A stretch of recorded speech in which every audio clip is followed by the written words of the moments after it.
Mari kita baca soalan.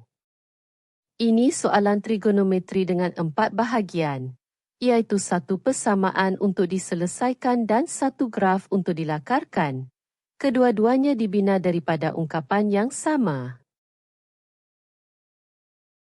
Kita diberi satu persamaan dalam theta dalam julat ini, dan satu fungsi y yang dibentuk daripada kosinus kuasa 2 tolak sinus kuasa 2. Dan kita perlu buktikan satu identiti.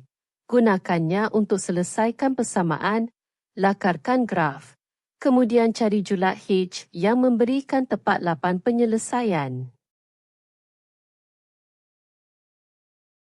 Jadi, inilah yang kita ada, iaitu persamaan dan fungsi tersebut, serta matlamat kita iaitu membuktikan identiti, menyelesaikan theta, melakarkan lengkung, dan mencari julat H.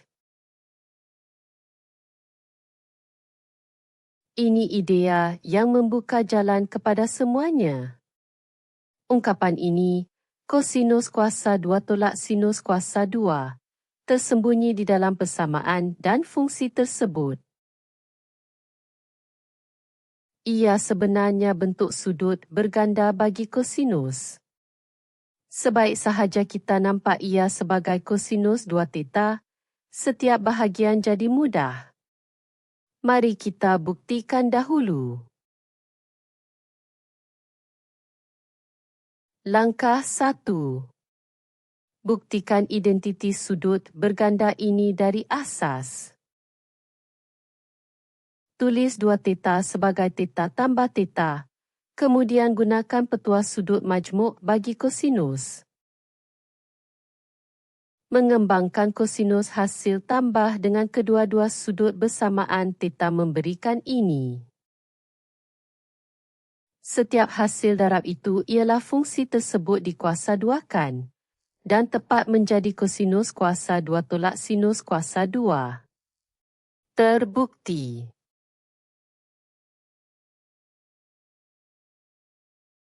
Petua di sebalik pengembangan itu ialah rumus sudut majmuk. Kita simpan rumus ini untuk digunakan nanti. Langkah 2. Ubah bentuk persamaan menggunakan identiti baharu kita. Ini persamaan tadi sekali lagi. Bawa 3 sinus kuasa 2 ke sebelah kiri. Kedua-dua sebutan mempunyai faktor sepunya 3, jadi faktorkan.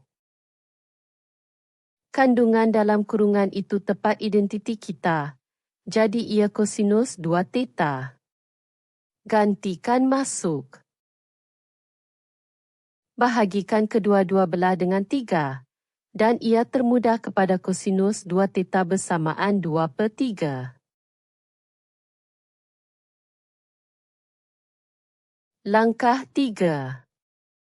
Selesaikan theta dan beri perhatian kepada julat. Persamaan ini dalam 2 theta, jadi gandakan 2 julatnya.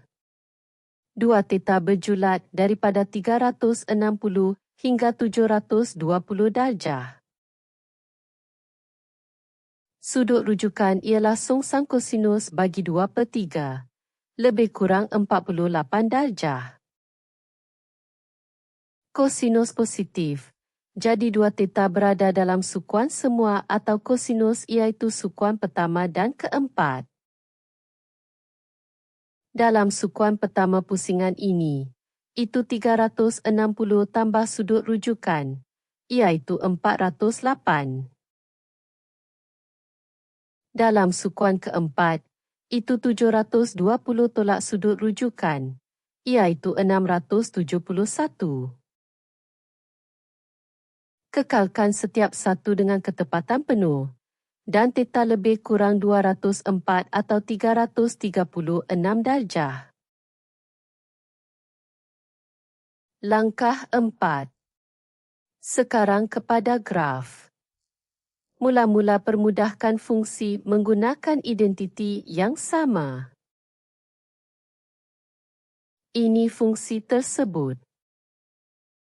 Di dalam tanda mutlak itu ada identiti kita sekali lagi.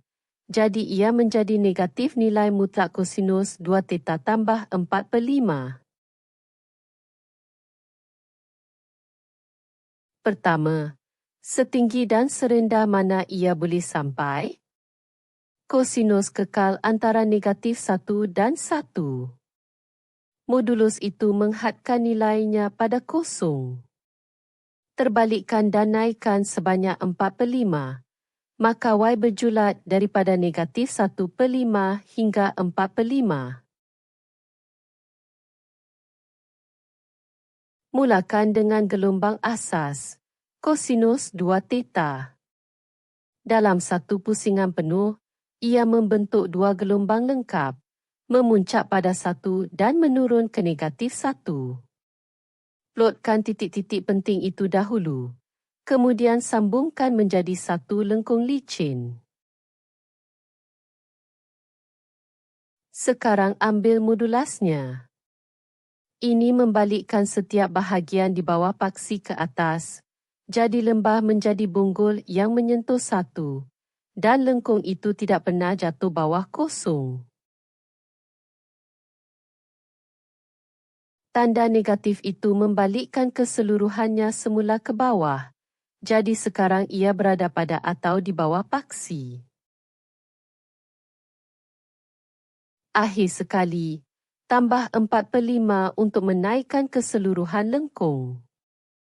Puncak berada pada 4/5 dan titik paling rendah pada negatif 1/5. Setiap puncak mencapai 4/5 dan titik paling rendah berada pada negatif 1/5. Ini menghasilkan 4 bonggol yang sama besar dalam satu pusingan penuh. Puncak berada pada tanda suku pi, lembah pula pada kosong, pi/2, pi, dan seterusnya. Bahagian B2. Kita mahu garis Y bersamaan H memotong graf itu tepat 8 kali. Gerakkan satu garis melintang pada ketinggian ini. Ia memotong setiap satu daripada 4 bonggol itu 2 kali. Jadi 8 persilangan. Untuk kesemua 8 itu, garis mesti kekal secara ketat antara bahagian bawah dan atas. Tepat pada 4/5, ia hanya akan menyentuh puncak-puncak, dan pada negatif 1/5, ia akan bertemu 5 titik. Jadi H terletak secara ketat antara negatif 1/5 dan 4/5. Jawapan akhir. Identiti itu telah dibuktikan. Theta lebih kurang 204 atau 336 darjah. Graf itu mempunyai 4 bonggol yang sama besar, memuncak pada 4/5 dan menurun ke negatif 1/5. Dan H terletak secara ketat antara negatif 1/5 dan 4/5.